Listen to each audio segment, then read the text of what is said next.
All right, there you go. Give it to him again. Give it to him again. Ooh, Wake up, everybody. wake up on this wonderful Yeah. Monday morning. Morning. This is the Tampa Bay Breakfast Club. I'm your brother John. This is Kiana. And this program is being brought to you as part of the New Image Project of the Community Development and Training Center, aka See That? Yeah. See Yeah, that? you see that. And we would like to thank y'all for tuning in, helping us to redefine what's cool. It is a motivational marathon Monday, Mhm. mind your business Monday, mind the business that pays you, and all of that Ooh, good all stuff. that stuff. All of the above. So All of like the that page, stuff. man. Share the page and tag a friend, and send stars because you can actually send Right. stars. Send these Yeah, stars. send in Let a us know star. how much you love us. Yeah, Sprinkle. yeah. Sprinkle me. I got to charge our Because it's noise maker. almost that Yeah, it's season. almost it is. It is almost Libra season. So it's Virgo right now, right? Yes. Yeah. So Virgo I is my went to Atlanta, yeah. That's what's good. Come on. and last Wednesday was Cheyenne's birthday. Yeah. So we enjoyed that. We went. I was actually sick. We went on a yacht. Okay. We had about 13, it was 12 of us. Went out there, had a very good time. Got flued out. Yeah, look. Well, actually, we was here for the Okay. yacht, Okay. right? We were Gotcha. here Gotcha. for the Gotcha. yacht on the 31st. And then she went out to Atlanta. Then we flown out. I flew out Friday to go Okay. out there. We did some recording. I'm excited about the new Oh, project. nice. Nice. But up there in Atlanta, her friends that couldn't come down, Okay. they did her like a surprise birthday dinner for like her day The ones one. who couldn't come to St. Pete for the yacht. Right. So Yeah. everybody kind of got there. Big shouts out to Lyric and Uncle Carrie for Okay. making sure the food was good and delicious Nice. up there. Nice. So Miss yeah. Teresa, good morning. Yeah, no, that's amazing. Keisha, good morning. I see you. I appreciate you. And so you had it was a surprise party, you said? Yeah, like it was just a surprise dinner. Okay. So we came in there, it was all decorated, had happy birthday, Nice. balloons, they had hookahs. Okay. Were you in So on the we surprise or nah. you were surprised I was too? surprised too. Okay. I Surprise! love it. I love it. I love that. How was your It weekend? was amazing. So I went to prison. I saw the Yeah. I picture went to with prison. Keisha Fuller. Yeah, Keisha Fuller and her Hmm. dad, Hmm. Ricky Shabazz, man, a beautiful brother. Hmm. Has done going on 35 years in prison right now. And from my understanding, he was definitely given too much time. Yeah, he was given a life sentence. It was a vindictive sentence Uh-huh. from Judge Susan Schaefer. Okay. She basically threatened him that if he went to trial, exercising his right to trial, if he didn't take the plea deals, I think she was offering him like 50 years. I think he said 28 at the time. Couldn't imagine himself doing 30, 40 years in prison. Right. So he refused the 50-year deal, took it to trial, And she gave lost him the trial, and then she gave him a life sentence basically. So he wow. sentenced to life. Yeah, and so we looking at the case, working with the family, with Keisha and everybody, Right. just to see what we can do to get him some relief. He's done amazing work, like help hundreds of people get their GEDs, Hmm. help transform lives. He's been interviewed like on the Maury Povich show. Hmm. Did like those Scared Straight programs. Had a program called Direct. Like he's just done amazing work since he's Right. been in So there. if anybody Yeah, deserves if clemency's not for him, then we want to know who is it for. right. Okay. You know what I mean? And knowing that, of course, with Governor DeSantis, clemency is just not a thing that he even is interested in. Right. Just looking at different avenues and ways that we can see if we can bring him home and get him some relief. But yeah, it was a great visit. Hmm. Spent a lot of time with him. Very inspirational brother. Hmm. We did encourage him, and he ended up encouraging us. Yes, usually how it is because Yeah, it's a mindset. I know a lot of people that went to prison or still in prison, and it depends on how you do your time. right. You know what I mean? Because you can come out very negative and you could be in there and still angry Yep. at the world, or then you can take responsibility and then start to make a change in Right. the world. And that's what he said. So he said that when he was being sentenced, he looked over and he saw his mom and how his mom was just shaking and trembling, not knowing what was going to happen with him. Mhm. He said that whatever amount of time they gave him, he was going to go in and do something to make her proud of him. Right. And he wrote a couple books. Mhm. His mom was like, I remember when she used to be selling the books. Okay. She was at the Million Women March, with the Okay. books and like just doing all kind of stuff, really supporting him Mhm. through his journey. And so, mission accomplished on that. She is very proud of him, and And so we want to bring him listen, home. you write your own story. Yeah, You know what I mean? And a lot of times you let somebody else define who you are. right. And it doesn't matter what you did in your past, is what you do in the future Yeah, and that's right. how you correct your past. We all have a past. We all made Yep. mistakes. You know what I mean? And then once you accept your wrongdoing and then consciously make an effort Right. to make a change, then you have a life purpose. Absolutely, absolutely. And one of the things, and then we can move on. But one of the things that we wanted to highlight with this case is this habitual sentencing and this enhanced sentencing law, Mm-hmm. and just the contradictions of the law. It's very like my brother, Jared. They offered him 15, and then the judge ended up giving him 60. Yeah. Yeah. It's like, oh, you're Yeah. not gonna take what I give you, so Yeah. now I'm finna really give it to you. Yeah. I And, had the judge in his case actually said that. So there's a transcript of a case with her saying, if you refuse this sentence, I'm going to hit you with so many minimum mandatories that you won't be able to shake a stick at them. So she basically threatened him in open court, and right. and he made a motion to have her withdrawn from the case, but she denied the motion, for her to recuse herself. Right. She didn't recuse herself from the case and ended up making good on the threat. Okay, so listen, since we're talking about this, let's hop on this right here. We talk about this all the time.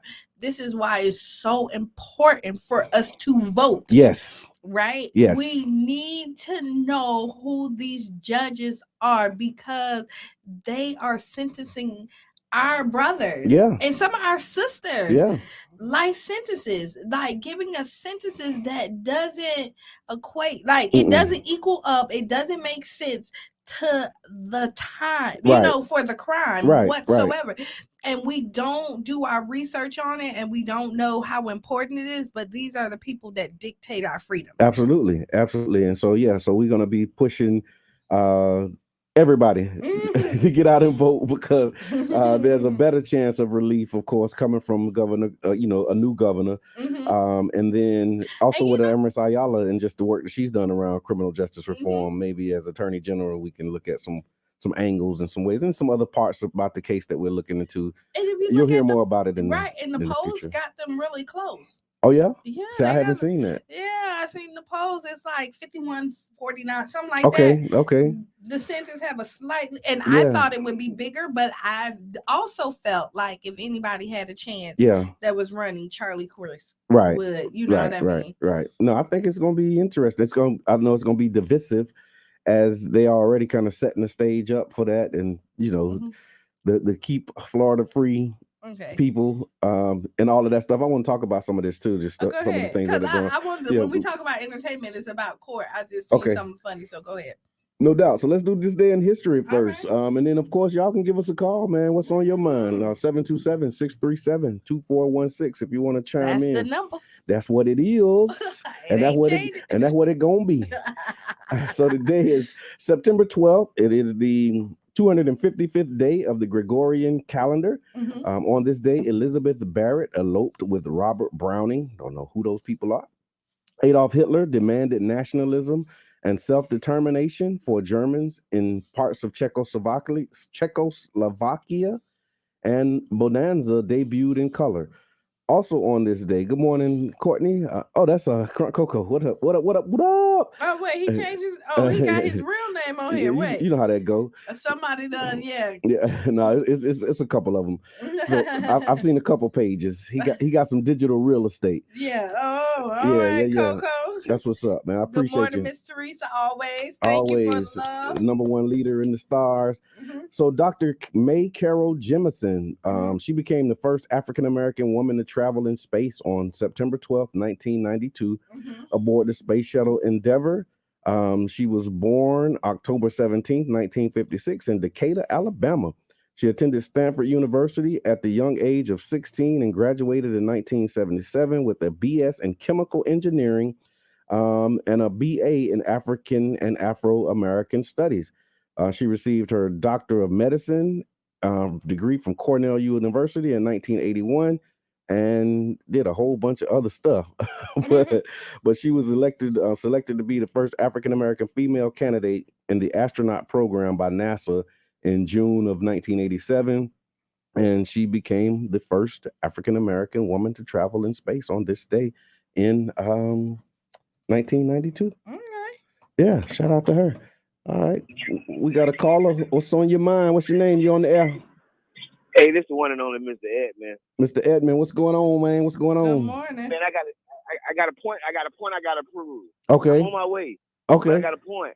Now, we watched the movie Hidden Figures. Yes. And those 3-4 black women in the 50s and 60s got them to the moon. It took to the 80s. One of them girls 92. It took until 92. 92? Yeah. Man. Yeah. Shout out to the black women, leading and being our backbones and standing in front and every position they want to play in life. Right on. Shout out to them. No, that's what's up. But yeah, that's a great observation, my brother. And so we're gonna see you in a few minutes, huh? Yeah, I'm been in corners right now. I just had to throw that sauce in there because I just felt that was unacceptable. Right. that we see a movie with them in the 50s and 60s. That was the 60s, like early 60s. Yeah. Hidden Figures. Right. Yeah, they put them in the on the moon, but yeah, they didn't get a chance to ride the rocket until 1992. Talking about she was selected to be the first African woman. Get out of here. Yes, sir. All right, I'll see you in a few, man. All right. Yeah, great observation as always. Yes. Also, today is National Day of Encouragement. Oh, I like this day. Yeah, National Day of Encouragement is I think observed. we do that every day. We do that every day is a day of encouragement. Yes, we do. But this is a national day. And September 12th, this day is dedicated to encouraging and having a positive impact on those around us.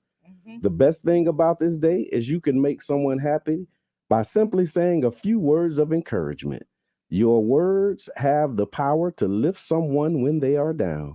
They also have the power to motivate someone who might be struggling or encourage someone to pick themselves back up after a setback. A small act of encouragement could be the spark that changes a loved one's perspective.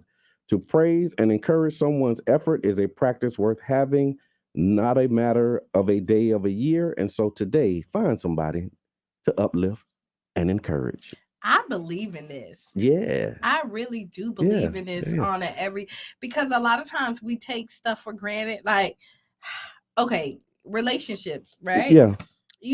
Some people don't have somebody to take the garbage out, and like you be like, oh, that's what they supposed to do. Like some people don't have people to cook for them, and like let's say your wife cooked. Yeah.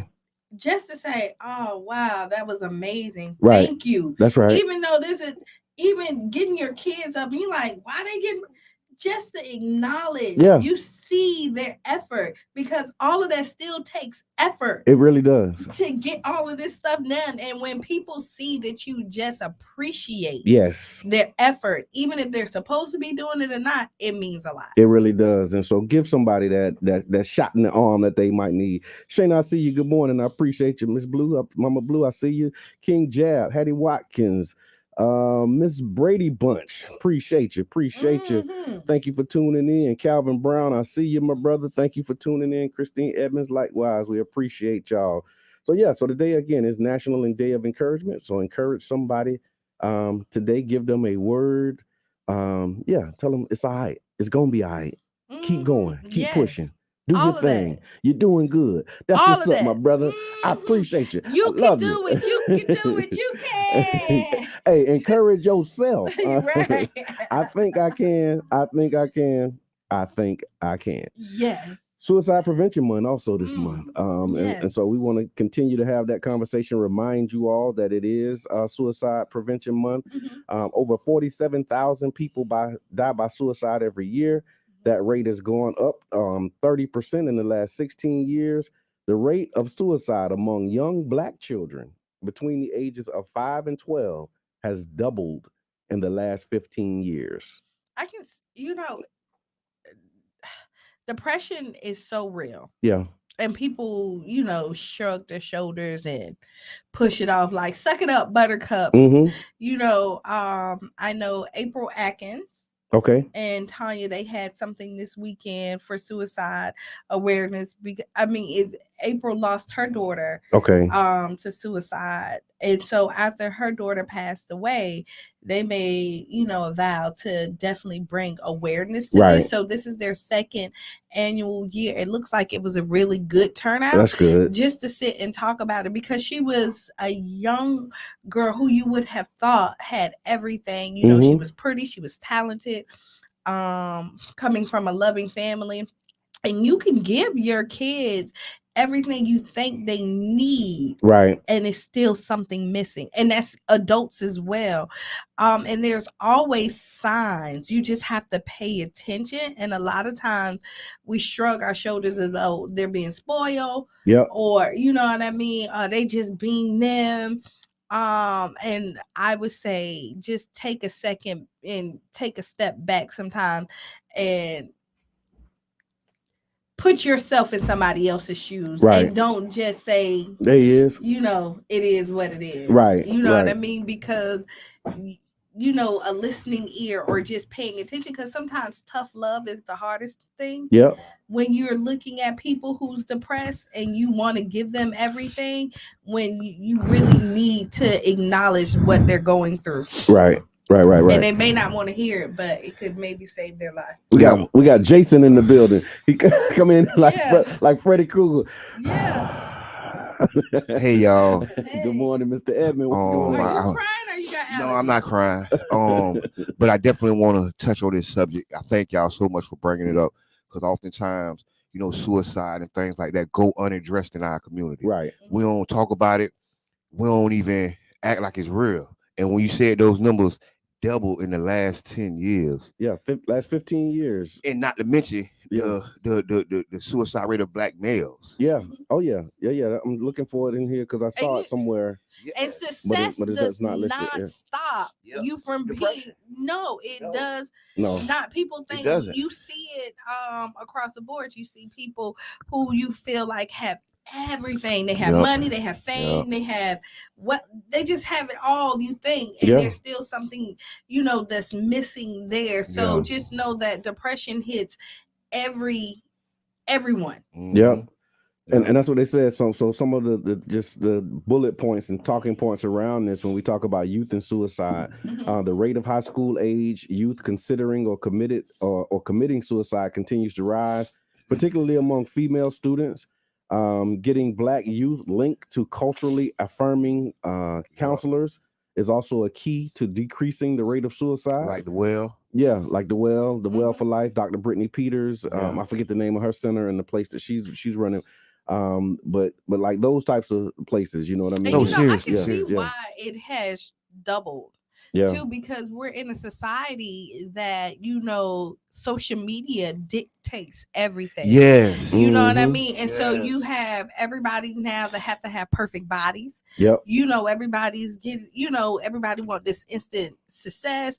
Wow. I think the best thing that happened, was uniforms, where everybody kind of looked the same. I think that dialed it back. You know what I mean? It helped it back, because then it dialed it back some. You don't have to worry. It was pressure. About yeah. Oh yeah. You know what I mean? It is. You come in there and you have hand-me-downs, but if everybody looked the same, that kind of takes that pressure off of you. And like, you just look at it. When you can't afford the 700 hair weaves, right. You know what I mean? And things like that. So I could see where society put this pressure on our children. Yes. Yeah. On everybody. They put the pressure on parents. Everybody. When you can't, and then, when you're not hitting that mark where you feel, I want to say this because we do compare generations and compare stuff. Yeah. But one thing that we can't compare, we did have the internet. Right. So how we approach childhood, teens, this new group is totally different. Right. I was talking to a young kid and they was talking about someone had suicided, right? Okay. And I was like, wow, I don't even think we ever even talked about this when I was a kid. Yeah, like I can't even remember. I don't remember conversations. I remember, but not in in this aspect that it we wasn't had, his vibe. you know, It wasn't his vibe, man. And they even say it's a TikTok character that's telling children to do it. To kill themselves? Yes. Wow. You can Google it. Wow. Yeah, no. I'm looking at his face. You can Google it. No. I don't doubt it, because when we've been talking with young people about just violence and all the stuff that they're dealing with, a lot of it is social based, social media based. You look in the trends. Like I remember like a few years ago. It was remember when you choke yourself? Yes. Until you fall out. Yeah. And then you supposed to wait. The blackout challenge or something. Oh my God. Yeah, I remember that. Yeah. I felt that way. I felt that way about the crate challenge, but I don't know. Yeah, like they were trying to kill themselves. Yeah. You stacking. What are you trying to do right now? What are you really trying to do? Yeah, with the milk crate challenge. Falling head first. I'm so glad that's gone. But yeah, there is help available if you if you need to reach out to somebody, definitely get the help. Steve Simmons, what's going on, Sim Dog? Good to see you. Shanitra, thank you for tuning in. I appreciate it. Shots out Sims Dog. Yeah, man. And then when we talk about the suicide, we was talking about it, and Shayna said, no one person has it all together. That's Illusions and perceptions are crippling. That's right. They are, because social media make it seem like you do. Yeah, like it's a picture perfect. It's a picture perfect angle of everybody. Right. You put the picture you want up. Yeah. You put the filter you want on that filter, so it kind of. Oh, and then you know what else? It actually you made me think about this. And then you see when people post certain things, they'll tell you, man, take that down. Don't post that on your page. And it's usually something real. Right. But if it's something, with you flossing, you know what I mean? Like, oh, that's cool to keep that up. Right. But if you being vulnerable and you actually sharing something, that ain't for Facebook. We might need to talk about that. That ain't social media. You know what I'm saying? But Facebook decorum. Yeah. You know what I mean? Facebook decorum. Yeah. Well, I feel like let's put that on the agenda. You do whatever you want to do on that. That's decorum. I I can't do whatever I want to do. No. I say you do it. So you. No. So like, if you look at my Facebook, okay, you do what you want to do. Yeah. It's your page. Okay, my page, my rules. My page, my rules. My page, my rules. I don't put all my you don't get a lot of Kiana, like you get it's Kiana, stuff, but you know, it's stuff that you want to present. You don't get the business. But then it's some people who overshare, and I be like, why they did that? But what is oversharing? But you want me to tell you? But that's decorum. But then I say, it's their page. Do what you want to do. So you see, oversharing is oversharing by your estimation, right? But it's their page. Okay, so it's no judgment. So it's no benefit in people putting all their business on Facebook. If nothing but like venting for them, okay, right? It's an outlet. And then for like people who read, some people get entertainment, but some people going through that exact same thing. Okay, you get what I'm saying? That's why sometimes they get all them likes, because it'd be like, oh, I hear you. So okay, so here we go. Sometimes you're venting, and sometimes the stuff you can do can help other people. And that's what I mean. That's what I'm talking about. But then, because I don't see some stuff that help me. But then sometimes I have to. You're doing free entertainment. Yeah. Okay. Yeah. Too much business. Sympathy. People want sympathy sometimes. People do want sympathy. You see that? Like you really. Wait a minute. I mean, I guess so. I mean, you know what I'm saying? Because I don't. How you feel sympathy through Facebook or social with site? that you do. Here's what I saw too. I was thinking, and I thought about you, and I had this idea, right? It was a part of a stream of consciousness. Everybody has followers, right? Number one. So on social media, everybody has a follower, right? And so that means that you have a group of people who are watching your activity, and then the like and the heart button, they call those reactions. Mm-hmm. And how many people? Because I was looking at this, I saw a post and they had like 13 likes, and I was wondering to myself, does that person have 13 people in their circle that share their same viewpoint? You know what I'm saying? Because it's difficult. 13 people to find 13 people. I'm around a lot of people, and it's still hard for me to get. I can get to 13, but but you see what I'm saying? So even though it's a small number of people that are reacting, it's like in real life they might not have 13 people, 14 people, 15 people. But social media is real life. That's what I'm saying. That's a part of our life now. That's not a fake world we're living in. It's another world, but it's real. I would debate it, but I hear you, but I would debate it. everybody, like, I'm relationship based. Okay. Right? Yeah. We know this about me. There's things that I would love to post, but I don't post because I'm like, they're gonna think it's about me, right? And then it comes with all this. I hear you though. I hear that. I'm gonna tell you, but what radio has allowed, at this point, is that I can post whatever because I'm a personality, and that's the platform. You got a platform. I got a platform. You got a platform. But I hear that though. I hear that because as a radio personality, you can talk about more and post more than without the average. Attached to me, even if it is, because I'm not. Like, you're right though. You so correct. Yeah, you know what that's I mean? true. Because there's some stuff that, like, maybe I might be mad today and I want to post something. I can now do that without it necessarily being attached to you Kiana, or I can, you know what I mean? Or I may not agree and I just want to start a dialogue or a conversation. So that's the good thing about us being radio personalities. And thank you for the platform, y'all. Thank y'all for tuning in and following and keeping up with us. Contribute. I want to read this comment from Miss Teresa. She said, I ask for prayers or encouragement when I need it. And I appreciate receiving it from family, friends, and associates from near and far. Most of my family don't live close to me. So social media allows me to communicate my needs beyond my immediate network. I mean, when you use it properly, you can Shayna said you can choose to scroll past somebody, keep scrolling, or unfollow them. That is an option. Like, so for me, social media has been like an education tool, and I don't hear people talk about this a lot, right? Right. So like when I look at my old posts, you know what I'm saying? Even with autocorrect, right? I can see like a lack. Okay. Like even I can get my thoughts out, but I can see. Like now I can flow. Okay. Like on the way that you post how I write. Yeah, okay. You know what I'm saying? How I write. Yeah, the way you express I don't think I've never had this much writing experience. Right. You know, I'm talking about through social media. Right. Writing posts, writing comments. You know what I'm saying? That's a lot of time doing a lot of writing. Real deal. Right. So look, y'all, speaking of right, we're gonna be right back. we gotta take a break. Right. I was talking about right back. So we're gonna take a break, y'all. For those who are on Facebook, you won't be able to hear what we hearing. But what we're gonna do, because it's hurricane season, and we're gonna do like hurricane prep. And so we're gonna give y'all like a good neighbor tips on how you can prepare for hurricane season. Y'all watch that radio audience. You're gonna hear Democracy Now!, the headline news, and then we'll be right back around 7 minutes after the hour. WJM, St. Petersburg, 9 jams. I'm gonna say what black. Quickly dropped Li Yifang.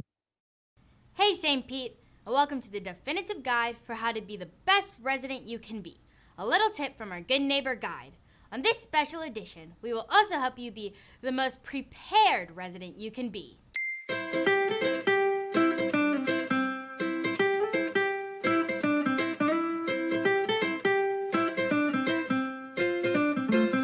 Welcome to our special edition Good Neighbor Guide, coming to you from the City of St. Pete's production studio to talk about something super serious, hurricane season. Here's one thing we can't control, where and when a tropical system will make landfall. But here's what we can control, being prepared. So let's talk about what you should be ready for, before, during, and after a tropical system. Let's start at the beginning. What to do before the storm. Can we roll that before the storm animation?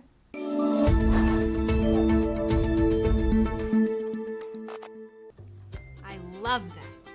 Right now, even before a storm is approaching, you should sign up for Alert St. Pete. If you haven't heard about it, it's pretty amazing. Also, it's free. You can receive notifications including mandatory evacuations, hurricane information, flooding, and other local emergencies. When it comes to a storm, you've got to have a plan. Prepare your home to weather the storm, know your evacuation zone, and make sure you have an evacuation plan. Stay with family or friends in a non-evacuation zone, in a hotel in a non-evacuation zone, or in one of Pinellas County's public shelters. A disaster supply kit is highly recommended. To learn more about what to include in your supply kit, let's toss it out to our field reporter, Ava. Thanks, Bianca. When you're in a hurricane's path, a disaster supply kit can make a huge difference.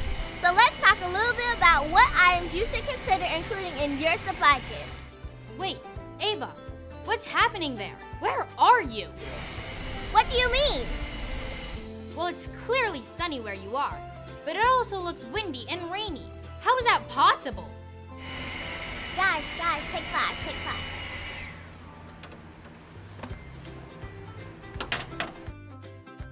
Sorry about that, Bianca. Let's get back to the disaster supply kit. In the event you have to evacuate, a prepared supply kit can make a huge difference. Experts say basic. Emergency supply kit can include the following items. You should have enough water and food packed to last you at least 7 days. Additional suggested items include a battery-powered or hand-cranked radio, flashlight, first aid kit, extra batteries, and chargers for all your electronics. Cash if possible, and any important documents you may need, and some items to help pass the time. Prescription medications, glasses, infant formula, and diapers, any pet food, and extra water are also good things to consider. Being prepared will keep you one step ahead of the game. Back to you, Bianca. Good tips to be ready before the storm arrives.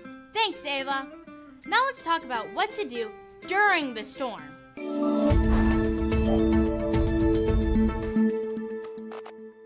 You'll hear a lot of talk about tropical storm and hurricane watches and warnings. Being familiar with the difference is important. A watch means the potential exists for severe weather and you should stay informed. Remain ready to move quickly as conditions can change rapidly. But a warning means that severe and disruptive weather is imminent and you should take action immediately. Safety is critical during a storm. Do not walk, swim, or drive through flood waters. If you did not evacuate in time, stay away from windows and take shelter in a small interior room until the storm passes.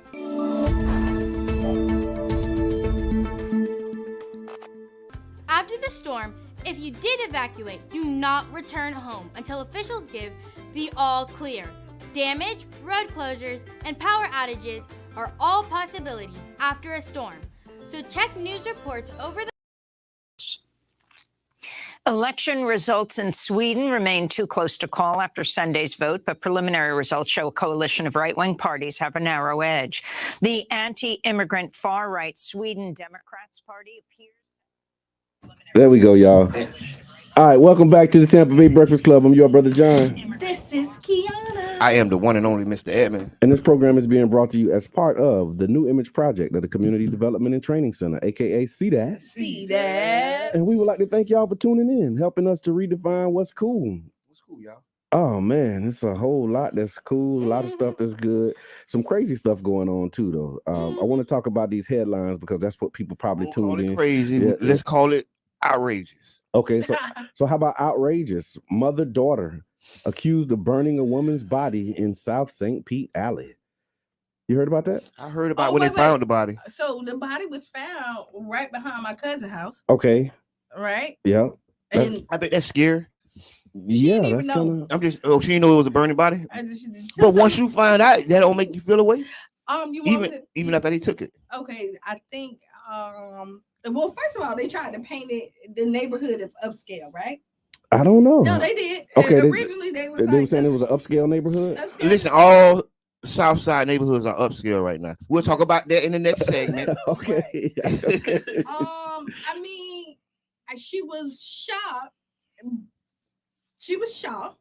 And was like, whoa, should be. But when you, and this is the thing, when we have to look at our neighborhoods and the crime that happens, when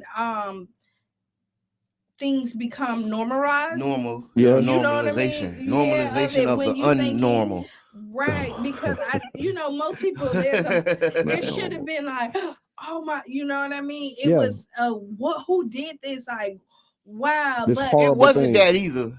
It wasn't. It wasn't a whodunit? No, it wasn't a whodunit, but it wasn't like the uproar. No, it wasn't. It was just like, it kind of like, why does this happen here? And then everybody went on with their whole day. Like it didn't. A body just on fire. Right, kind of.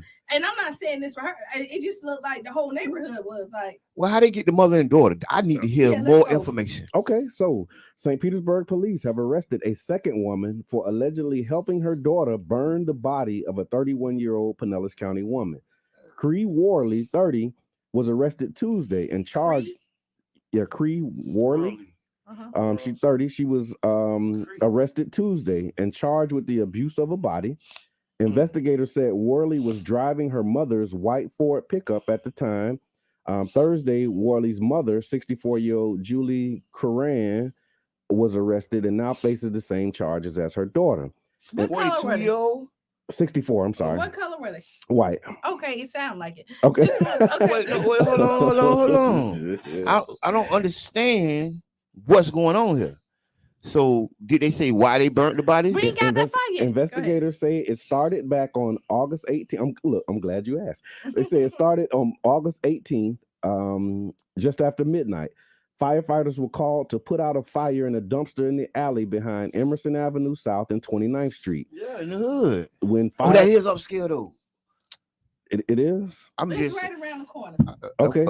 Most upscale is right around the corner. Hey, all I'm gonna say is try to buy a house over there. Yeah, I mean, that's 4th Street. It's $1 million houses over there. No, it's 29th Street. I'm just saying 4th Street. The No, next over there. Mr. Edmund, put your headphones on. 4th Avenue. Put your headphones on. So you can hear clearly. 4th Avenue. He's not gonna do it if you keep demanding, right? He's self-determined. So I was just about to say something else, but go ahead. I put them on. It says 29th Street and Emerson Avenue. So not 4th Street. It was 29th Street and Emerson Avenue. Right around the corner from 31st. But Emerson is Emerson. But I meant like that area like is looking different now. It's looking different. Fremont. It's by Fremont and 6th It's Avenue. by the factory. Yeah, 5th Avenue. Yeah, the new multi-million-dollar facility. So that area is changing. Yes. So they responded. When firefighters responded to the fire, they extinguished the flames and discovered a burned body. Once the flames were out, they found a severely burned body, which took 4 days to identify as the 34-year-old Heather Elizabeth Olmstead. They also found a cell phone near the body. Police said surveillance video has been the key in the investigation. One surveillance video showed the white pickup truck pulling away from the fire. Another surveillance video showed the license plate of the truck leading them to Worley and Curran. Another video also shows the pickup and a dark-colored GMC pulling up at a home on 10th Avenue 5 minutes before the fire. Police now say they believe the GMC vehicle and the cell phone found with the burned body belonged to the same man who had not been named as a person of interest or a suspect as of Friday. Here's another piece I wanted to lift up. Investigators say the person who lives at their home on 10th Avenue South told them Worley and Curran came there to buy drugs. I don't know nothing about nobody. They was coming here to I'm gonna straighten this out. I don't know nothing about nobody. I'm gonna straighten this out right now. They were coming to get drugs. You want a pack right here? I'm gonna give you the pack because I ain't got nothing to do with that burned body back there. This is not a joke, but go ahead. No, it's not. No, but that's just me kind of acting out what I saw. They tried to cop a dub. Yeah, and more surveillance video shows that the person put an item in the bed of the pickup truck. Police say they believe that it was a gas can. Finally, surveillance video shows the GMC vehicle driving in the same area near the fire 2 minutes before it was reportedly set. And investigators they said they remain in jail, because I did see something that said they were bonded out. But it says that they remain in jail, but I think they have like a $20,000 bond. So where do they live at? A $20,000 bond? Yeah, that's it for killing somebody? Well, they not charged with killing anybody. They say they just set them on fire. They charged with abuse of the body. But somebody dead. Yeah, somebody's dead, but they can't prove that they killed them. So it probably what they probably saying, I see you. Is it probably was a overdose, and then and then they trying to. I'm finna rub my crystal ball. Don't look. No, you know what it's called? Live from the white privilege section. Yes. That's what it's called. $20,000. Yeah. $20,000. That's abuse of a body. That's what abuse of a body. But you don't get. So yeah. So that's that on that, y'all. The criminal justice system. See, right. If it was a black man, let's say it was two black men. See, it was Pookie and Ray Ray. Mm-hmm. Pookie and Ray Ray would have to beat the murder case because they would charge them with it with the murder, and then because what they do is it's like a menu. They start at the highest of the menu. Yeah. You get what I'm saying? Right. And then make you work your way out that plastic bag. And they started at the lowest part of the menu. menu. This is the best deal I can give you. Don't worry about it. This is the best thing we can do for you right now. Abuse and you of a want body. me to tell you what's even crazy? They come in our neighborhood and put the body and hoping that one of us get that was in their with neighborhood. That was their neighborhood. Yeah, I'm telling you, these days it might be their No, neighborhood but I too. asked where did they live at? Yeah, look, Lino put it in live from the white P section, the WP section. That's what I said. Yeah. No, it's interesting. We're gonna follow the case. We'll keep yeah, y'all. we'll follow the case and keep y'all updated. But I did think that it was interesting that they were not charged with murder. They was charged with abuse of a body. But I guess it's not what you know; it's what you can prove. Okay, you know what I'm saying. But I'm telling you, but how they do us. But if it was different, they say. So to our next subject, okay, that these neighborhoods are no longer the hood. No.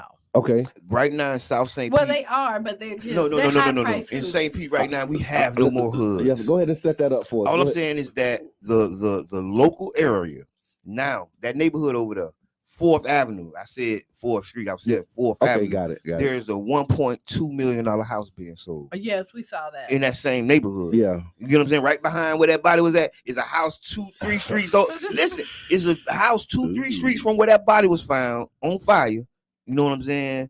And it's for $1.2 million. Well, I mean, if you're in Child's Park and you're buying a house, you're getting a view of the lake. Oh yeah, of course. You got a lakefront view now. Miss Teresa be walking around that lake. We need to name the lake. It's preposterous that we just call it the lake. Yeah, it's the hood. See, we normalize the unnormal. Okay, we got to stop normalizing the unnormal. That lake would have a name. Yes, it'll be because it's actually the Linear Park is the official. That ain't Linear. Who is Linear? what Linear did? He must have been with Enoch Davis. He must have been before Enoch because I ain't never heard of Linear. Boy, you are tough. You tough, man. But look, so Reno say these are flourishing white neighborhood community. See, that was the setup. See, that was the setup. That was the setup. See, that was the setup right there for Reno to do that. That was the alley-oop, right?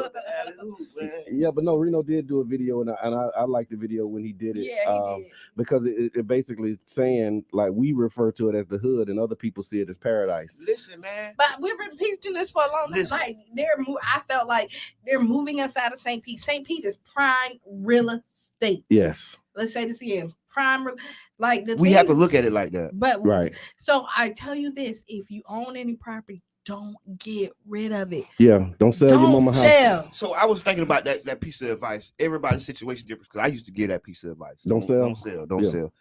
People be in situations and they have to do what they got to do.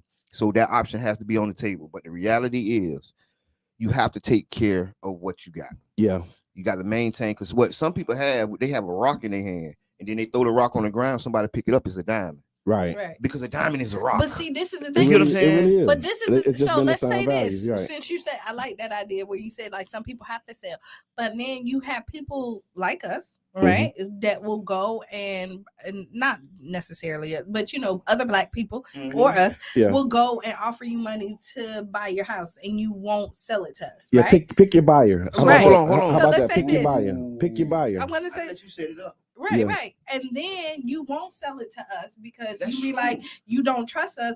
But then a white person will come, right? And then offer you less money than what, and then you will sell to them. And again, we have this trust for white people who lie to, you know what I mean? For other races.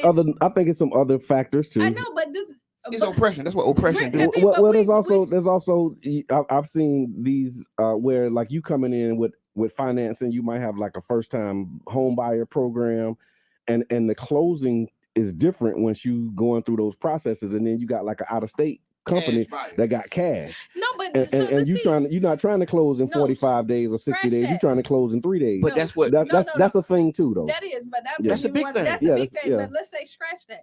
I know that you're behind in your rent. I done looked up the foreclosure. I see that you out there, and let me get you out the hole. Okay. Right.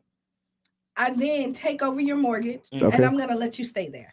Okay. Yeah, that's what kind of games they're doing. Right. This is what I give you that same option. Yeah. Boom. Yeah. Boom. But now if a black person give you that This option, is what I'm the black person. Okay. I give you that option. You look at me and tell me I'm crazy. Oh no, I'm not doing it. Now I'm gonna let you stay there. Somebody else comes. You out of there. You out of there. It's like a reverse mortgage. Yeah. Wow. I'm gonna say this, man. Yeah. No, that's right. You know, it's a problem. We gotta take care of each other and let us help. Let us help you. But go ahead. Yeah. They're not making any more land. So Pinellas County, especially St. Pete, is what they call landlocked. Mm-hmm. Listen to what I'm saying. It's called landlocked. So that's what makes a regular buildable lot sell for like $120,000, $200,000 for the lot alone. Right. Because you can build on it in a landlocked county. And the investor who's coming in knows that you're landlocked. Right. You know, you may not know that. You know, you may think, hey, I might be able to get another house on the north side. Right. With this $200,000. Ooh. This $250 they gave me for my mama old house. It was never worth $20,000. You know what I'm saying? They gave me $250. You know, and I'm gonna go to the north side and buy a house. But you can look at the difference. Like that's what people feel. So 25 years ago. Right, 25 years ago, you could buy a house for $50,000. Yep. 65 here, and now you can't even buy any. That same house is going for like almost 400. You can't even buy a lot for 50,000 or 60,000. But no, the problem is people are selling lots for 50,000. Okay. You know, you can look at it. You can look at the stuff that's sold, and the cheapest houses that are being sold are on the south side. The cheapest houses in Pinellas County. If you look right now, they have a list but of they're all not the, cheap. all the closings, all the process. No, I'm talking about the lowest number, the lowest prices. The lowest prices are in like the primest real estate. Right. Wow, that's interesting. Keep your eyes on it, y'all. Gentrification is real. But to your point about when we said in our neighborhood, that's going to be debatable in a little while. Right. I want to talk about a solution. Okay. It's a feeding frenzy right now. Okay. Right. What is the solution? So one of the main solutions, right, is we got to access to capital. So when a person decides to sell a home, it's usually because it's like one of the last options. Right. But then there's other options. There's on refinance, right? You can take out a second mortgage. HELOCs. Yeah. So HELOCs, if y'all don't know about HELOCs, I'm gonna say get educated on the HELOC loan. Is different from the refinancing and doing it. You will take some of the equity out of your loan and then out of your house. And it's kind of like a credit card, almost a line of credit. And then what they do is they give you take this money out, and then they say, hey, you have 10 years to pay this off with no interest. Okay. And then after 10 years, then the interest started to kick in. Accrue. That's what they call it. Accrue at that point in time if you don't. So the HELOC is really good. They made it so that, from my research, for people who want to start businesses, to do something, access to the money in your property. Yeah, get a big lump sum of money, and it doesn't hurt you. Right. Right. So at this point, so if you take $60,000 out, investing into your house or to a business, then you're able to pay this off in their mind within that 10 years and no harm, no foul. I got the grandma old state of mind. Remember, grandma just pay this thing off and sit on it. Pay it off. Yeah. Pay it off. That's the mindset. Listen, that's what grandma mindset was. That's why most of us inherited grandpa's house. Yeah. Because their mindset was to pay that thing off. And then that's some of our first touch of wealth. Right. Is when grandma hand that house down. And I think but we're afraid to take out the equity in our it ain't afraid. I was gonna say this. No. It's a play on the playbook. It's a play in the playbook. No, I was gonna say this. A lot of it may be not even informed because when grandma handed to you, you got to think about how grandma and them was raised and the information that grandma and them had. So it was like debt was bad. Yeah. You know what I mean? Pay it off. Don't owe nobody nothing. Now we starting to learn about leverage. We starting to learn about credit. We starting to learn about, assets and liabilities, and we expanding that knowledge. And so when grandma leave you an asset that has $100,000 in equity in it, and we saying, well, no, it's already paid off. I'm not going to do nothing with this $100,000 equity, but you got, billionaire dreams. It's just another one of those things. I think it's just education. It's a tool, and considering like your kid, how you gonna send your kids to college? Like I've heard, they leverage the house. They leverage the house, so they'll use equity in their house to pay for education. And so the equity in your house, when we talk about wealth and wealth generation, like that home equity is a tool it is that a lot of people who have houses that have been paid off and handed to us by grandma, we don't see that as a tool. Or they abuse. But ain't no equity when you sold the house. Yeah. But see, there's no, there's no. But so the miseducation gives us the fear of not using it. The distrust, right? So because no, I'm not gonna do. And we hear a lot, and it's we hear it in our community a lot. Yeah. And then in other communities, this is how they create generational wealth. No, correct. That's right? true. But then they miseducate us and give us the fear that we're gonna lose something. And I hate that we feel like we get something and we gotta hold on so tight that we don't open our hands up so we can grab more. Right. It's not flowing. But see, what I want to say is that what we really have to do is just like this new program by Fresh Home Bank. No, what's the name of the bank? Not First Bank of America. Bank of America. Shout out to First it. Home Bank. I just look. I'm one of them. I don't trust it. I don't trust a lot of things too. No, I don't trust Bank of America. But this is the access is capital. This is back what I was saying. A lot of times that refinance, that HELOC is not in our cards because already the credit system is ranked against us. Okay. Right. And so that's what leads people in that desperation to have to sell the property because then they'll have a lien from the city. You know what I mean? Yeah, because you can't get a HELOC with a lien. And then the city, what the city does is forgives that lien for the new investor. Right. So I call that subsidized gentrification. Okay. You heard it here first. Subsidized gentrification because what you would do is you would give the new tenant or the new owner the opportunity to waive the fees and fines. Right. And that's why he bought the house for cheap. Yeah, no, and I like what you said too, because when we talk about these different avenues and options, there are other considerations. And so when you talk about a house that's paid off, you own it free and clear. If there's a lien on that house, and you can't really draw any of the benefits from it. Shout out to Brandy Gabbard. Thank you for joining and thank you for tuning in always. I hope you're feeling better. Who we got? Misra Gulzar, thank you for tuning in. Appreciate it. King Ree is always in the building, man. You're listening to the Tampa Bay Breakfast Club, the new 99 Jams morning show right here on WUJM. The Berg. And this is a publicly owned community resource. And so we're asking that you go to 99jamstheberg.com and donate. Hit that donate button and show your support, show your love. Solutions. Back to solutions. Yes, sir. Ownership opportunities. Okay. So one of the most beautiful things, is when, people have affordable housing and they can live and afford to live where they live. But one of the most beautifulest things after that is that person owning that home. Right. Because what we got to do sometimes we have to, ownership is always cheap. And they tell you that, right? And what I see is like in a lot of municipalities and a lot of places, it's heavy loaded on the rent side. Okay. Right. Because we all know somebody who's paying a $1,500 rent can pay a $1,500 mortgage. Yeah, usually. Right. Yeah. I mean, they pay it. People pay their rent. Right. So long story short, there has to be more ownership opportunities. Right. Because if you don't have an ownership opportunity, and sometimes that ownership opportunity has to be subsidized. Yeah. See, the same way that investor gets subsidized when he doesn't have to pay those liens off. Yeah. So he says got $100,000 worth of liens. That's a lot of liens. They do. They do. Yeah. The man come cut the yard, do the roof, do the game, the whole $100,000 is wiped off. Yeah. That's a subsidy. Can you subsidize a person $100,000 on their down payment? No. I think they're doing 60,000, 65. I know. I heard it. Yeah.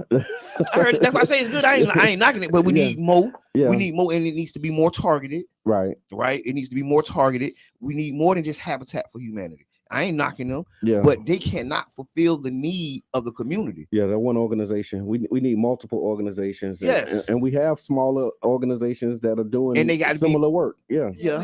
They're doing like we have so there's like St. Jude CDC, like Joanne Nesbitt and stuff that she's doing. Yeah. Like they built a house in Charles Park. They're building a lot of houses. Yeah, and they like a smaller, up and coming, nonprofit, but again, being able to spread it around and not have it go to like one, that's what I'm saying. Because what you do is then you have a lopsided market, right? And it's lopsided because one person gets all the subsidies. But again, there's resources out here, and it's our distrust that stops us. We might need to invite some people in. We need to invite somebody from Habitat, invite somebody from Joanne Nesbitt. I'm not dead serious. Yeah, because with the housing crisis that we're in, ownership helps stabilize a community. Right. Because when you have a community where it becomes kind of transient because it's all renters, people coming and going, you know what I mean? What stabilizes community when people anchor in. Right. You know what I mean? Right. And Sharonda put it in here as well. We talked about it a couple of weeks ago, maybe last week. Bank of America has new homeowners opportunity for minorities right now. # tap in. We talked about that one as well. Look into it, explore it. But we got some mixed reviews with Bank of America. Bank of who? Bank of who? Bank of America. How do you spell America? I heard it. 3 Ks. But for some reason, with 3 Ks. For some reason, Bank of America I don't trust them. Yeah. So what we need to do? Valid reason. What we need to do, and this is for the people. Yeah. We might need to look into the process. Yeah. Okay. And come back with a unfeathered. This is what the process was. Maybe somebody, if y'all out there and you thinking about going to get a home, and you go to Bank of America, share your story with us. Yeah, that's what's you know what I'm saying? Because we want to hear what I want to know. I want to be the guinea pig, right? Go ahead, go sign up. But I don't care. I'm scared to even get a bank account with them overdraft fees. They was killing you, boy. That was my first bank account, right?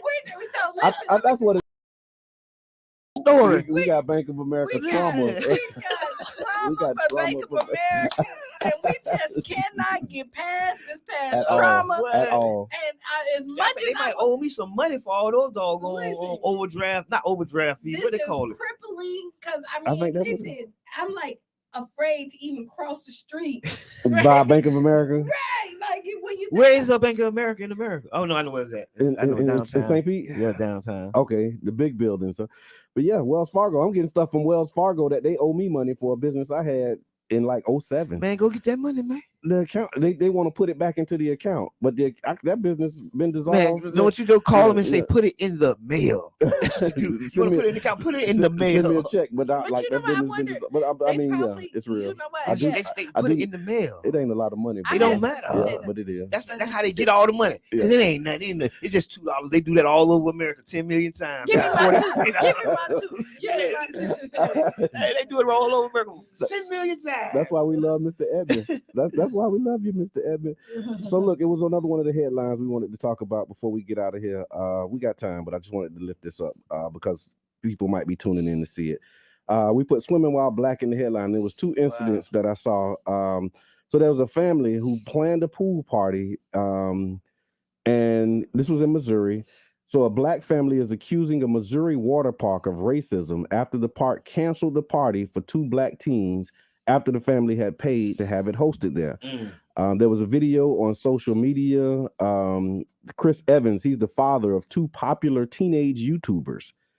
He's upset after paying $2,000 last month to host a large birthday party at the water park in Missouri, only to have pool managers turn them away. And the reason that they turned them away, they said, was because they didn't like how they promoted the event on social media. Listen, they do that. I done heard them doing that around here. They do. Yeah. Where he at, Missouri? What he gonna do? He suing? I'm gonna say, is he suing? What is he doing? No. I have a real story about this because they do. I rented a pool. Okay. Swimming while black. Listen, and maybe been, but I had a successful event, and then a lot of other people, once I advertised it, put it out, started calling this same pool, and they called me and said, "Whoa, we've never had this many people reach out." Now there was rules, and I followed all the rules. Okay. To rent this pool. Okay. Everybody else didn't follow the rules. This is a city pool. Okay. They do not want this advertisement out there. I've heard that. I'm telling you. And actually it was in Clearwater. I can actually say the name. It don't really matter. You can? Yeah. So it was the Long Center, right? That's right there in the hood, right? It's in the hood in Clearwater, like back up, but it's an Olympic-sized pool. It's indoor. It's amazing pool, right? But the city of Clearwater do not like probably don't like the advertisement. So you can't do public advertisement if you're throwing a pool party. Okay. Also, what they did is that just pool party. You can't do public. You can't do public advertisement just for a pool party. Now, if you go to the rec center, you can publicize something. So you get what I'm saying? They'll ask you on the application, is this going to be publicly advertised? But what I'm saying is that's in determining to do it. They have shut down parties depending on who's hosting the and party who advertising and who's advertising. I think that's a race. I think that's being the new. They have shut that down. And then another thing is, originally they would let you collect money for your event, like as they should at like the day of. Now, if you rent the pool, you only can take money before. You can only take money before. If you're doing it, then they have to go through the pool. And you have to pay at the pool to get it, which don't make no sense. If I paid for the pool, it's my pool at, I for that time. So they do that. But I'm going to say this, when you're renting somebody else's stuff, unfortunately, they make the rules. Yeah, and this was a statement that came back from you need to know your contract, because I've had other events where I've had them try me like that, and then I had to try them right back. It ain't in the contract. And then I done had, somebody else call too, and they like, I knew you was gonna do that. Well, thank you. And I done had another successful event because don't try me. Know your rights. Don't try me. And know who to have call them. But they actually it was actually a video. There was a video that was posted with them going to the pool and their engagement with the staff at the pool, and she was telling them that they couldn't have the event. The Summer Waves administrator said in a statement that they canceled it partly because it was aware of social media posts advertising the event. I think they had about 500 people show up. They said that this raised serious concerns about the safety of the party guests, and possibly the event would grow beyond the capacity staff. After multiple attempts to reach the renter in advance of the event to discuss safety concerns, a connection was not made until hours leading up to the event. At that point, the only recourse was to cancel the event. Despite the cancellation, approximately 500 teens arrived at Summer Waves parking lot, and but didn't they say this was a water park? Summer Waves, right? So this. So he said, Summer Waves Water Park in Lee Summit. Oh, and that's what they were saying. So the family was on. They filed a lawsuit. As they should. That's why I was asking. They should. And they said that this park is known for hosting like large events, maybe 700-800 people every week. And so they were saying that if you knew that this was going to be another large event, then you should have been preparing to have staff present at this event. And so it's a lot that's into this, because the family's actually suing right now. That's one of the ways they use, to hold us back with events. It be this rule, that rule, and it really be at the discretion of the management. Yeah. And then once the management make that decision, it's not over.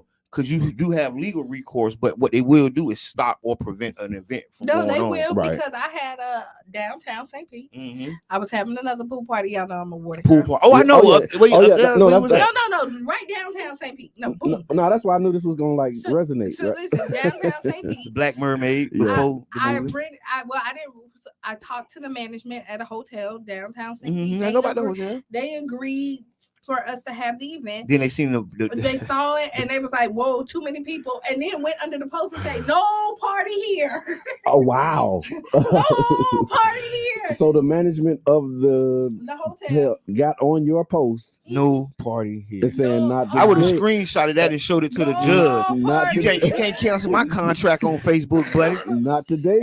Hey, we would at least settle out of court. You see, every case doesn't have to go to trial. Yeah. Right. What happened is you go and then you make an agreement before you go to the trial, and that you can just give me this instead. Yeah. So this is, and I mean, you know why I didn't push it. You know why I didn't push it any further is because we were doing word of mouth, right? We didn't, and they were like, so this wasn't an official contract. So this was a strike on me. So I had to take the L. Okay. No, you don't take no L because of that. Because verbal agreements are legally binding. See, that's what I'm telling you. See.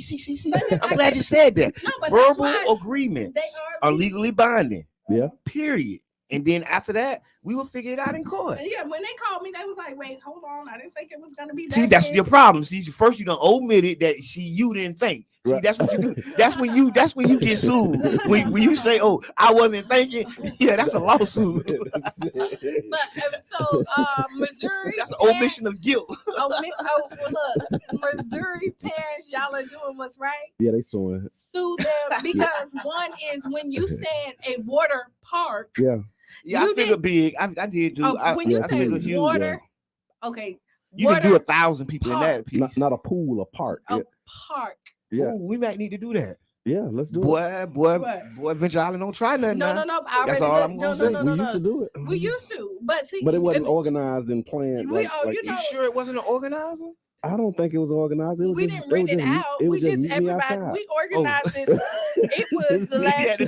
Meet me outside. The Where last you gonna day be of at? school, everybody went to. Yeah, but that's no, right. but it's so expensive now because I looked into renting out. What is 10,000? A little bit more than that. Yeah. But depending on, I mean, we'll talk about that later. Yeah. So another swimming while black. This is a lifeguard. A lifeguard was told by Karen that the pool was closed to him, and he's the lifeguard. So this is a lifeguard. He said this was a TikTok video too, y'all. So in the TikTok, he says the woman brought her special needs daughter to the pool, and the daughter was swimming in 6 feet in the deep end with her eyes closed. He went over to tell her, ma'am, your daughter is swimming in 6 feet. I see that she can't swim. So please get your daughter, get in the water with her, so that she can be safe. The woman refused. The guy says then her daughter came up to the lifeguard stand where he was, started pouring water on his belongings and on his things.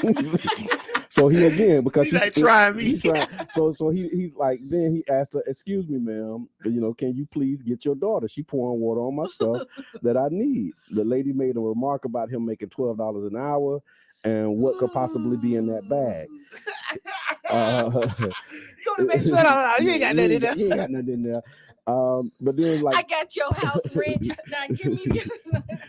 Fast forward, there's a clip with this white woman, this Karen, telling him that the pool is closed to you. Long story short, moving forward, they ended up finding out that the woman was not even a resident in the complex where the pool was. She just pulled up. She just pulled up, and that's why she was mad. She just pulled up, girl. Get it. You better get in that water. Wow. That's why she jumped in. And somebody else sitting doing wrong. Just dead wrong. She was like wrong, loud and wrong. And you don't even live here. In somebody else complex. You don't even live here. Living wrong. That's what they said. They had to kick her out of the pool. Turns out she wasn't even a resident at the complex that I was guarding that day. So we got her out of there. We actually had to call the cops on her for her to leave, and she wouldn't leave. And then he says, "Lie." Hey, yeah, from the white. Yeah, but no, I'm going. No, I'm gonna take it out of that. I'm gonna take it out of there because I'm gonna be honest. I don't swim in an apartment complex pool and not live there. Right, but first it started in Harbor Watch. But wait, it used to be so many of us in there. The pool would be overflowing. But it used to be so many of us. None of us live there. Hey, the pool overflowing. There's too many people. Okay, so I'm going to say this. Wow. When you went there and somebody came and asked you out, did you refuse to leave? I think we ran. Thank you. So that's the difference. Yeah, we used to go to the Skyway Motel. That was our spot. Where the Skyway at? Right there on 34th. It's the thing where I think Renee and them doing an event out there. They changed the name of it. It's like an assisted living facility or something now. Right there. Oh yeah, right there. I know where Renee doing that. Yeah, right there. Right across the street from the. That was a hotel. It used to be a hotel. It used to be a hotel. It used to be Howard Johnson. Yeah. Not the Howard Johnson. I was gonna say because you was balling when you pulled up into that little thing. Yeah. Yeah. You just pull up into that. It was Skyway. It was a Skyway Motel. But it didn't change. The big one, the real big one. But I want to say it was. It was Howard Johnson at one point. Ramada was across the street. You see, you were playing with a little money when you go to Ramada too. I remember the Ramada was a spot. You know what I'm saying? You just chilling out. No, you ain't at the drift food. I want to say. You had the Ramada. I want to say that was a Howard Johnson. It might have been. It might have been, but the moral of the story is, swimming while black. Be careful. Hey man, even if you're a lifeguard, you can be assaulted. I got a swimming while black story. Okay, go ahead. The Wildwood Pool. The Jet Jackson pool. It ain't Jet Jackson pool. What's the name? Jeannie Hall. The Jeannie Hall pool, man. Big shout out to Miss Kim. doing her thingy thing with them cheering in that pool. She really is. Listen, really raising the level and the bar up. Right. You know what I'm saying? For the swimming in the community. I ain't never knew a famous swim person. Okay. I mean, local fame. You know. Is that your Swimming While Black story? Yep. Okay. shout out Miss Kim and shout out to Jet Jackson. They say Jet Jackson used to know how to swim too. Oh yeah. Hey, that's a little known thing.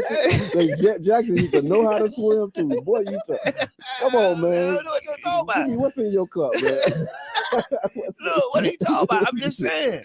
Y'all heard that story too? I did. No, I heard he started as a lifeguard. See, I told you. Yeah, at that pool, and he worked with the city forever. And they named the park ever. See, that is a success story. It is. Swimming While Black. Okay, you know what I'm saying? Thank you. Jet used to be a swimmer at first. So he a director. This is the director writer, because I see how you curated that story right here in real time. That's how it happened, y'all. That's Swimming While Black. You listening to the Tampa Bay Breakfast Club, and you watching Dream Makers at work. Unfortunately, all is what they say. Let me get it up all here. Is blank while black is. Unfortunately, all is blank while black. Wait, put it again, Robin, because I'm having trouble collecting that thought.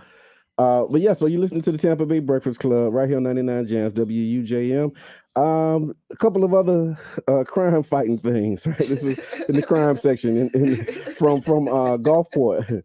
So Gulfport police are still looking for a man who may have had a gun inside a McDonald's on Gulfport Boulevard on 51st Avenue. He fled from police first on a stolen bicycle, and then on foot after a 911 call. They reported a suspicious man inside the fast food restaurant. The caller reported seeing a black handgun in the person's pocket. That started the altercation when officers. Wait, pause. They saw a black handgun in his pocket. Yeah. According to the Gulfport Police Department statement. That was the start of the interaction. When officers arrived, the person fled from officers by stealing a bicycle and riding it away. Officers pursued. Wait, pause. Because we got to pause. Sure. So they stole the bicycle and rode away from the officers that rode there in the car. Yeah. Okay, go ahead. They might have been on bicycle too. They wasn't. This Gulfport. They wasn't. This Gulfport. But go ahead. Hey, shout out to our neighbors in Gulfport. Yeah. Oh yeah. We love y'all. Yeah, real deal. So they said when they arrived, the person fled officers by stealing the bicycle, riding it away. Officers pursued, and the suspect dropped the bicycle, fled on foot through heavy traffic. Well, he was going across 49th Street. You know, where's this boy going? Look, where's this boy going? The suspect eventually lost officers in an alleyway on the 4700 block of 22nd Avenue. Okay, right there by the stove. I know. You know, yeah, right there by the stove. Police said the stolen bicycle was returned to the owner by the stove. That's what we said. The stove. That's not the store. I'm sorry. The stove. For our listeners who may not be bilingual, when I say the stove, I'm saying the store. You know how Puerto Rican, you roll the R, and black, you take the R. You just remove, you just remove the R. Rolando.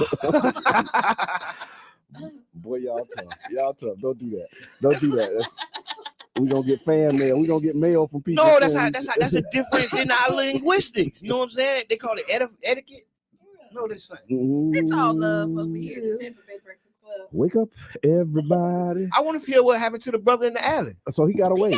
He got away. The police are looking for him. That's what this really the moral to the story is. Police said that the stolen bike was returned to its owner. The case remains under investigation. They have no arrest and they're still looking for the person that may and may not have a gun. Okay, so this is something we was talking about mental health. We was on a call. Shout out to Florida Rising, Black Men Rising. And right. so I gotta interject this right now because we're going somewhere. Watch. Yes, sir. Watch how I get there. Okay. So we had the conversation. We had some black men on the call, and we were just talking about mental health. Right. We're just talking about the issues that black men deal with, stuff that black men go through. You know what I'm saying? Right. And I thought it was a powerful conversation. Big shouts out to former Senator Dwight. Mm-hmm. Yep, the white bullet. Yep, former senator. You got to put that form on there because you got to give people their props. That's like saying doctor. Right. But long story short, we had a great conversation, and we want to talk to the men. Right. Because a lot of times black men, we have nobody to talk to about our issues. Right. And that's why I said this, because maybe this brother was going through some mental health issues. Yeah. So that's why this the segue. because you don't know what he was going through in that McDonald's parking lot. You know what I'm saying? And he wasn't going. That's what he said. Yeah. Oh, and he wasn't going that day. He said he wasn't going. And he showed him better than he can tell him. But every week we had these conversations, man. Y'all get in the inbox, get at me. We'll talk about the Black Man Rising conversation, the next ones we have. Real deal. And so what we're going to do is, because we got to land the plane, make way for Sister Hughes in a few minutes, we want to spend maybe just 5 minutes. I got a real quick Ask Kiana question for you. All right, real quick, Ask Kiana. Dear Kiana, my boo has been active on social media all day, but has yet to respond to any of my text messages. Is this an issue or am I tripping? Oh, that's nice one. It's an issue. Okay. That's an issue? Yeah. So if you're to be on social media, you see the green light. Hey, you got the green dot. But to be on social media, typically that means you're on your phone. Okay. And if you're on your phone, you're getting the dings. Okay. Right? I'm not asking you to call. Okay. I'm asking you to text back. If you can like a post, you can respond. I just heard from somebody the other day that if a man goes 24 hours without texting and calling you, then you ain't his woman. Really? Is that who fact is that? This is just this one. I said I heard. If he go 24 hours without texting or calling you, because I mean at a certain stage, but then once you get past those initial stages, I said not you, not his woman. So like if you're dating, that's why I say there's certain stages. But she said this was her man. And her man, she said her boo. Yeah, her boo. She said her boo. She said her boo. That's why I say, I mean, you know what I'm saying? They in that stage. Yeah, she in that stage. She said her boo. She said my boo has been active on social media all day. It's a problem. It's a problem. It's a problem. It's a problem. It's a red flag that's leading into a bigger problem. So let me tell you, it's a red flag. It's a big red flag. Okay. It ain't the end all do all, because I don't know what stage y'all are in at this point. I don't know if y'all had an argument prior and he's just like ignoring you, because there could be other factors. Yeah. But typically, you know what I mean? If he's on social media, he's actively doing something and choosing not to respond. Is a problem. Hey, you know that flag on 275, that big flag? That's what size the red flag is. Maybe it's a yellow flag. Like, get out of here. With caution. Okay. I see that. Proceed with caution. Walk slow. Walk slow. Proceed with caution flag. Okay, not a red flag, not a stop flag. just keep your eyes open. Yeah. And have that conversation. Yeah. Well, thank you for that Ask Kiana response. Final thoughts, y'all. Mr. Edmond, you want to kick us off? Oh, we got a lot of stuff in the comment. I see Robin. Shout out to Miss Robin. My comment. Thank y'all so much for the ride. It's a great thing, man. Moving with purpose, having a reason to wake up in the morning. Yes. We got somewhere to be. I got somewhere to go. I got something to do. That's right. Shout out to Tampa Bay Breakfast Club, the whole team. Real deal. Be the change you want to be. Right? Yep. That's what you always say. I don't know. Why would I stick to the script? Stick to the script. Sometimes I veer off. Sometimes, but it's not too far. You don't go too far. But I also want y'all to again appreciate life. Write down those 5 things at the end of the day, because again, you don't know when is going to be the last time, and a lot of times we harp on everything that's bad, and there's so much good around us, and we need to appreciate the good. That's the next Ask Kiana. Yeah. Why does she keep harping on all the bad? No, let's go. All right, so thank y'all so much for tuning in. I agree. Today is National Day of Encouragement, so go back, watch the replay. We'll tell you what National Day of Encouragement is. Encourage somebody and be encouraged yourself. This is the Tampa Bay Breakfast Club. I'm your brother John. This is Kiana. I am the one and only Mr. Edmond, and we out. WUJM, St. Petersburg, 99 Jams. Right now. Peace and light. This is your brother John, and I would like to invite you to tune in to the Tampa Bay Breakfast Club on 99 Jams every Monday and Wednesday morning from 7 a.m. to 9 a.m. for the latest in pop culture news and unique perspectives on hot topics. Make sure you tune in and start your day off right with the Tampa Bay Breakfast Club right here on 99.1 FM, 99 Jams.